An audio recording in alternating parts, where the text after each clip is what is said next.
Hey, welcome back to the well-worn path. Let's take a little walk this morning and see what maybe there's something on my heart that maybe I need. Maybe it's good for you to hear today. And this one could be a little rough, but you know what? That's kind of the whole point of what I want to talk to you about. There have been times as a pastor I have had to say things to people that some people would have said was not nice and was hard. I want to talk about that for a minute. There is a challenge out there called the Kindness Challenge. My wife and I are working through a human flourishing coaching training right now, and those were a couple of the lessons that we had to listen to or got to listen to. And the one thing that the person, the presenter talked about was kindness does not mean niceness. I have had this discussion with I don't know how many people, especially in recent days, that, well, we're supposed to be nice. That is, as Pastor Bob says, that's the 11th commandment, thou shalt be nice. And there's a place for being nice. I'm not saying we should go. Trust me, we have enough not nice things going on in the world. We could use a little more niceness, but what we need is kindness. And kindness is like love. It seeks the best for somebody. Kindness seeks the best for somebody. And that means sometimes, I've talked about this before when we were chasing the wind. Now we're just walking, we've slowed down. Now we're walking the worn path, the well-worn path. I remember one time I had was dealing with something, and I had gotten chewed out a couple times by one person, didn't like the change that was coming. And I said to my board when they finally said, well, we need to make this change, I said, well, then someone else is going to tell the person who's involved, because I'm tired of getting reamed out. And one of my board members said to me, oh, Pastor, I think you can handle it. And I said, why do I have to? Why does the pastor, why do any of us have to tolerate unchristian, unholy behavior from Christians? There are a ton of horror stories out there of pastors who have been abused. I have worked with pastors to help them heal from abuse from church members. Now, I get it. Sometimes we pastors can also be there's pastors who can be abusive. There's probably some people that have not liked things I've had to say to them, but they needed to be said. Charlie Kirk challenged pastors to he said, you're going to be held at a higher standard. That does not mean that we have to behave a different way. Yes, we do. We'll be judged for it. But it also means we are going to be judged for what we say and what we don't say, and when we do not call out things that we should call out. And so we said, well, Jesus was nice. I seem to recall that time that he made the whip out of cords and, cleaned house one day. And I have a feeling that whip did not just knock things off of tables. I have a feeling probably a few people got stung with that. Jesus called out, I loved how he called the people brood of vipers. You snake, you go tell that fox. Jesus had his moments when he said, you know what, enough's enough. You're not getting it. So I'm going to have to put this in a way that you understand it. And we've somehow gotten this idea that the pastor's supposed to be nice, but the people don't have to be. The things I've had some incredible things said to me as a pastor that they wouldn't have said to anybody else. And I don't know why they think it's okay to say it to their pastor. The bottom line is we're called to be holy, and that means that we have to, yes, I have said that my friends, the ones who really care about me and love me, are the ones who call me out. Like one recently said, if you were smart. One said I won't mention any names, but his initials are Andy Frutt. Anyway, we're laughing about that now. After I laid hands on him, beat him, and pulled his hair, as Nehemiah said. But anyway, why did we get off on this thing? I had to call someone out for rude behavior recently. I did so firmly, but not nasty. I said, you know what? This person's talking. You're talking while they're talking. You need to listen. And the phone rang during prayer meeting. I got to take it. I said, yeah, you take it. You're taking it outside. You're not taking it here. We're not going to sit here and listen to your conversation. Pastor, that's not very nice. It was kind. It was kind to everybody else sitting there because it was rude behavior. And that is one thing that I think we really have a problem with in our culture today. I watch several channels on YouTube of that discuss gentlemanly behavior because we have lost it. My mom used to ask me when I was a kid, "Where's your manners?" And I made the mistake one time and told her it was in my back pocket because I heard her say that one time, and so I thought it'd be, I'd just respond the same way. Note to self: don't do that, kids, if you're watching. Okay. Where are your manners? We don't have them today. It's just whatever we want to do, and you're just going to have to deal with it. That's who I am. Well, wait a minute. What about who I am? I had someone tell me that one time. Well, it was someone very close to me, and they found that they were my brother. Well, I just tell them that, that's just how I am, and they got to accept me. I said, what about how I am? What if I don't want to hear that language? What if I don't want that going on? Why do I have to put up with it?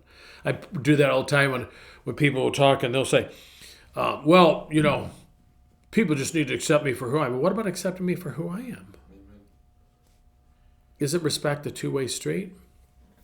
I don't want to hear you preach him. I don't want to hear about your Jesus. Well, I don't want to hear about your sinful activities, especially if it's who you did last night. I don't want to hear that, okay? Let me just call it out here. I don't want to hear it. But why do I have to sit here and listen to that? Okay, this is a respect thing. We don't have manners, and God's people should be ones who have manners. And it's not that hard to do it. It's about being respectful. It's about listening and not talking over someone else. Gosh, is that something we have a problem with today? It's one of the things I did appreciate about Charlie Kirk. He would listen, and then he would respond. And then people, do you want me to respond to you or not? I have people that they'll do that to me. They're like, well, Pastor, I got a question. They'll ask me the question. I'll start to answer it. Well, and they'll just go on to they're not listening to my answer. They're going on to the next question. And I will just stop. I just stop. And they'll say, well, how come you didn't answer my questions? It's because you're not done asking them. I said, you're not letting me answer your questions. Well, that's pretty rude, Pastor. No, it's not. It's rude to ask me a question and not let me answer it. There are times that we have to say, this kind of behavior is unacceptable. And I think that's part of my job as a pastor. I look at that and Peter and Paul. Paul called Peter out. He goes, you take your yarmulke off when you're with the Jews, you leave it on when you're with the Jews, but then as soon as the Gentiles come, you pull it off and put it in your back pocket. Which is it, buddy? And Jesus called people out. Is that not part of my job as a pastor? Well, Dad, but you got to do it in such a nice way, Pastor, from preaching that people do. Really? Really? Huh. Interesting. I don't remember ever being told that by my professors in college or seminary. And then there's this. I love this. How about Paul? 1 Corinthians. Expel the immoral brother. He's been confronted. They tried to exercise church discipline, and he's totally disregarding it, says, I won't have it. Paul says, expel the immoral brother. Now, you go to 2 Corinthians, he says, okay, now we need to work on restoring him. Probably he realized, okay, I really screwed up here. I messed up. How do I get back? I want to be, okay, now let's talk about restoring him. Well, we're just supposed to forgive and forget. I don't see the forget piece in there. Forgive means I'm taking my hands from around your neck and I'm not going to hold this, I'm not going to hold this to you anymore. But it also means have nothing to do with them. They may not be safe to do that. And then there's these wonderful words from Galatians that Paul says, you foolish Galatians. I don't think he said that in a nice way. Who has bewitched you?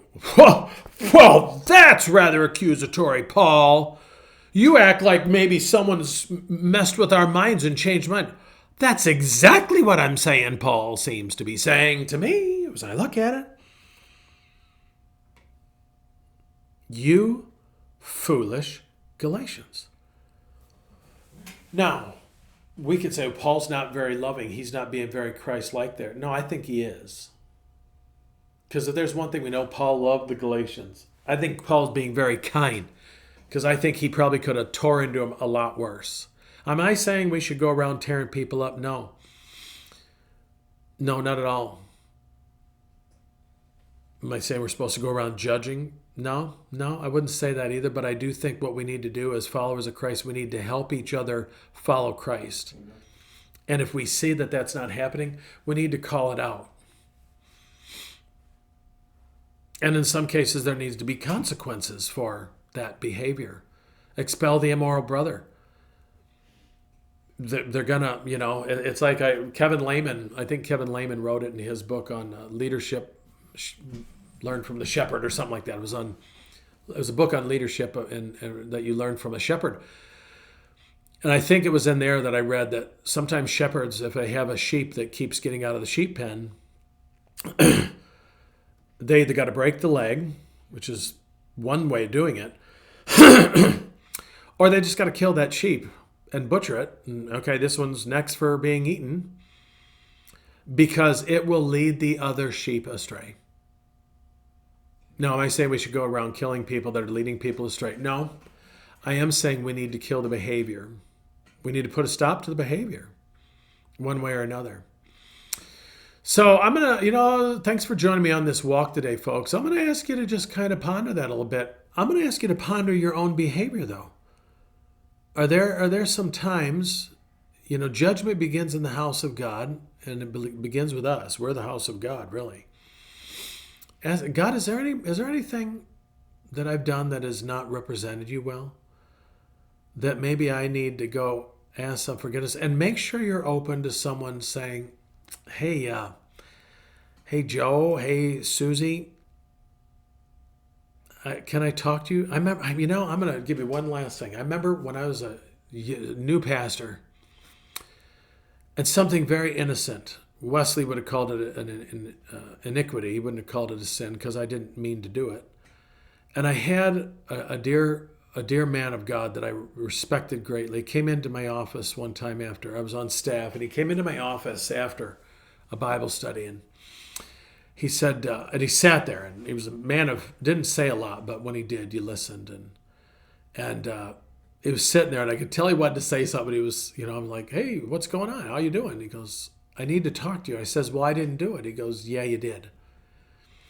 And I had I respected this man enough that I stopped what I was doing. He had my full attention. And he started telling me something that I would say when I was preaching. That he understood the context. He understood why I was saying it. It was part of my own story. But it was too close to his son-in-law. And in a very similar situation. He goes, Mark, I don't want to lose my son-in-law, and I want to get him saved. He's not saved. And I'm concerned the way you put it. And I said, you don't have to say another word. I get it. And I didn't do it again.